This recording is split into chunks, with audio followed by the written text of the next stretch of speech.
Edgar Allan Poe's The Masque of the Red Death. The Red Death had long devastated the country. No pestilence had ever been so fatal or so hideous. Blood was its avatar and its seal, the redness and the horror of blood. There were sharp pains and sudden dizziness, and then profuse bleeding at the pores with dissolution. The scarlet stains upon the body and especially upon the face of the victim were the pest ban which shut him out from the aid and from the sympathy of his fellow men. And the whole seizure, progress, and termination of the disease were the incidents of half an hour. But the Prince Prospero was happy and dauntless and sagacious. When his dominions were half depopulated, he summoned to his presence 1,000 hale and light-hearted friends from among the knights and dames of his court, and with these retired to the deep seclusion of one of his castellated abbeys. This was an extensive and magnificent structure, the creation of the prince's own eccentric yet august taste.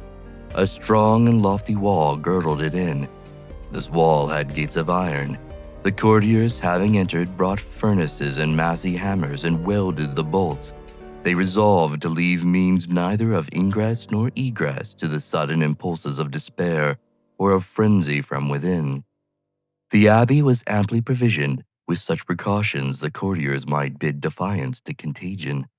The external world could take care of itself. In the meantime, it was folly to grieve or to think. The prince had provided all the appliances of pleasure. There were buffoons, there were improvisatori, there were ballet dancers, there were musicians, there was beauty, there was wine. All these in security were within. Without was the Red Death.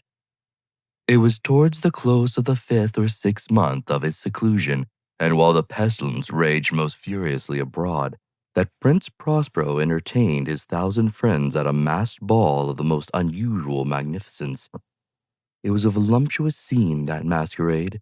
But first let me tell the rooms in which it was held. These were 7, an imperial suite. In many palaces, however, such suites form a long and straight vista, while the folding doors slide back nearly to the walls on either side, so that the view of the whole extent is scarcely impeded. Here the case was very different, as might have been expected from the Duke's love of the bizarre. The apartments were so irregularly disposed that the vision embraced but little more than one at a time. There was a sharp turn at every 20 or 30 yards, and at each turn a novel effect. To the right and left, in the middle of each wall, a tall and narrow Gothic window looked out upon a closed corridor which pursued the windings of the suite. These windows were of stained glass, whose color varied in accordance with the prevailing hue of the decorations of the chamber into which it opened. That at the eastern extremity was hung, for example, in blue, and vividly blue were its windows. The second chamber was purple in its ornaments and tapestries, and here the panes were purple. The third was green throughout, and so were the casements. The fourth was furnished and lighted with orange, the fifth with white, the sixth with violet. The seventh apartment was closely shrouded in black velvet tapestries that hung all over the ceiling and down the walls, falling in heavy folds upon a carpet of the same material and hue. But in this chamber only the color of the windows failed to correspond with the decorations. These panes here were scarlet, a deep blood color. Now in no one of the 7 apartments was there any lamp or candelabrum amid the profusion of golden ornaments that lay scattered to and fro or depended from the roof. There was no light of any kind emanating from lamp or candle within the suite of chambers, but in the corridors that followed the suite, there stood, opposite to each window, a heavy tripod bearing a brazier of fire that projected its rays through the tinted glass and so glaringly illumined the room. And thus were produced a multitude of gaudy and fantastic appearances. But in the western or black chamber, the effect of the firelight that streamed upon the dark hangings through the blood-tinted panes was ghastly in the extreme, and produced so wild a look upon the countenances of those who entered that there were few of the company bold enough to set foot within its precincts at all. It was in this apartment also that there stood against the western wall a gigantic clock of ebony. Its pendulum swung to and fro with a dull, heavy, monotonous clang, and when the minute hand made the circuit of the face and the hour was to be stricken, there came from the brazen lungs of the clock a sound which was clear and loud and deep and exceedingly musical, but of so peculiar a note and emphasis that, at each lapse of an hour, the musicians of the orchestra were constrained to pause momentarily in their performance, to hearken to the sound, and thus the waltzers perforce ceased their evolutions, and there was a brief disconcert of the whole gay company, and while the chimes of the clock yet rang, it was observed that the giddiest grew pale, and the more aged and sedate passed their hands over their brows as if in confused reverie or meditation. But when the echoes had fully ceased, a light laughter at once pervaded the assembly.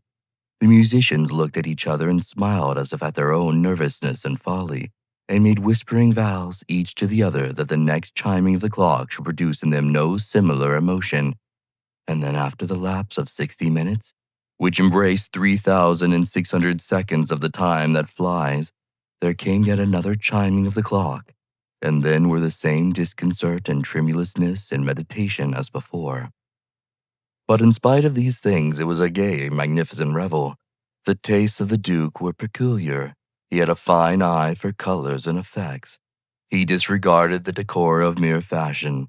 His plans were bold and fiery, and his conceptions glowed with barbaric luster. There are some who would have thought him mad. His followers felt that he was not. It was necessary to hear and see and touch him to be sure that he was not.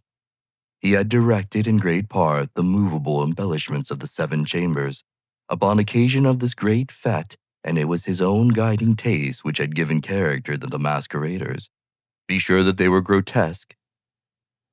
There were much glare and glitter and piquancy and phantasm, much of what has been since seen in Hernani.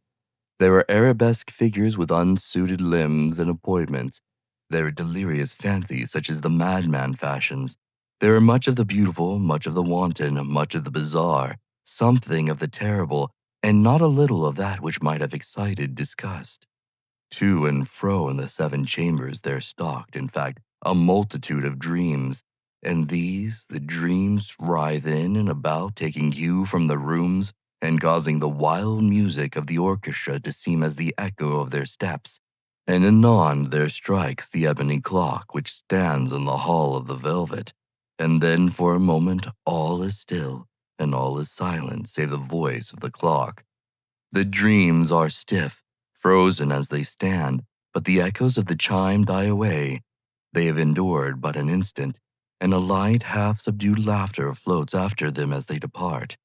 And now again the music swells, and the dreams live and writhe to and fro more merrily than ever, taking hue from the many-tinted windows through which stream the rays from the tripods. But to the chamber which lies most westwardly of the 7, there are now none of the maskers who venture, for the night is waning away, and there flows a ruddier light through the blood-colored panes, and the blackness of the sable drapery appalls. And to him whose foot falls upon the sable carpet, there comes from the near clock of ebony a muffled peal more solemnly emphatic than any which reaches their ears who indulge the more remote gaieties of the other apartments. But these other apartments were densely crowded, and in them beat feverishly the heart of life, and the revel went whirlingly on, until at length there commenced the sounding of midnight upon the clock, and then the music ceased, as I have told, and the evolution of the waltzers were quieted, and there was an uneasy cessation of all things as before. But now there were 12 strokes to be sounded by the bell of the clock, and thus it happened, perhaps, that more of thought crept, with more of time, into the meditations of the thoughtful among those who reveled, and thus, too, it happened, perhaps, that before the last echoes of the last chime had utterly sunk into silence, there were many individuals in the crowd who had found leisure to become aware of the presence of a masked figure which had arrested the attention of no single individual before. And the rumor of this new presence having spread itself whisperingly around, there arose at length from the whole company a buzz or murmur, expressive of disapprobation and surprise, then finally of terror, of horror, and of disgust. In an assembly of phantasms such as I have painted, it may well be supposed that no ordinary appearance could have excited such sensation. In truth, the masquerade license of the night was nearly unlimited, but the figure in question had out-Heroded Herod and gone beyond the bounds of even the prince's indefinite decorum. There are chords in the hearts of the most reckless which cannot be touched without emotion. Even with the utterly lost, to whom life and death are equally jests, there are matters of which no jest can be made. The whole company, indeed, seemed now deeply to feel that in the costume and bearing of the stranger neither wit nor propriety existed. The figure was tall and gaunt, and shrouded from head to foot in the habiliments of the grave. The mask which concealed the visage was made so nearly to resemble the countenance of a stiffened corpse that the closest scrutiny must have had difficulty in detecting the cheat. And yet all this might have been endured, if not approved by the mad revelers around. But the mummer had gone so far as to assume the type of the Red Death. His vesture was dabbled in blood, and his broad brow, with all the features of the face, was besprinkled with scarlet horror. When the eyes of the Prince Prospero fell upon the spectral image, which, with a slow and solemn movement as if more fully to sustain its role, stalked to and fro among the waltzers, he was seen to be convulsed, in the first moment with a strong shudder either of terror or distaste, but in the next his brow reddened with rage. "Who dares," he demanded hoarsely of the courtiers who stood near him, "who dares insult us with this blasphemous mockery? Seize him and unmask him, that we may know whom we have to hang at sunrise from the battlements." It was in the eastern or blue chamber in which stood the Prince Prospero as he uttered these words. They rang throughout the 7 rooms loudly and clearly, for the prince was a bold and robust man, and the music had become hushed at the waving of his hand. It was in the blue room where stood the prince with a group of pale courtiers by his side. At first, as he spoke, there was a slight rushing movement of this group in the direction of the intruder, who at the moment was also near at hand, and now, with deliberate and stately step, made closer approach to the speaker. But from a certain nameless awe with which the mad assumptions of the mummer had inspired the whole party, there were found none who would put forth hand to seize him, so that unimpeded he passed within a yard of the prince's person, and while the vast assembly, as if with one impulse, shrank from the center of the rooms to the walls, he made his way uninterruptedly, but with the same solemn and measured step which had distinguished him from the first, through the blue chamber to the purple, through the purple to the green, through the green to the orange, through this again to the white, and even thence to the violet, ere a decided movement had been made to arrest him. It was then, however, that the Prince Prospero, maddening with rage and the shame of his own momentary cowardice, rushed hurriedly through the 6 chambers, while none followed him on account of a deadly terror that had seized upon all. He bore aloft a drawn dagger and had approached in rapid impetuosity to within 3 or 4 feet of the retreating figure, when the latter, having attained the extremity of the velvet apartment, turned suddenly and confronted his pursuer. There was a sharp cry, and the dagger dropped gleaming upon the sable carpet, upon which instantly afterwards fell prostrate in death the Prince Prospero.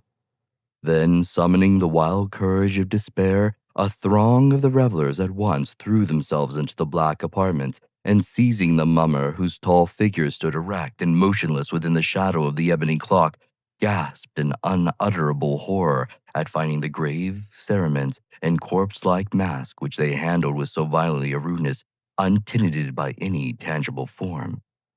And now was acknowledged the presence of the Red Death. He had come like a thief in the night, and one by one dropped the revelers in the blood-bedewed halls of their revel, and died each in the despairing posture of his fall. And the life of the ebony clock went out with that of the last of the gay, and the flames of the tripods expired, and darkness and decay and the Red Death held illimitable dominion over all.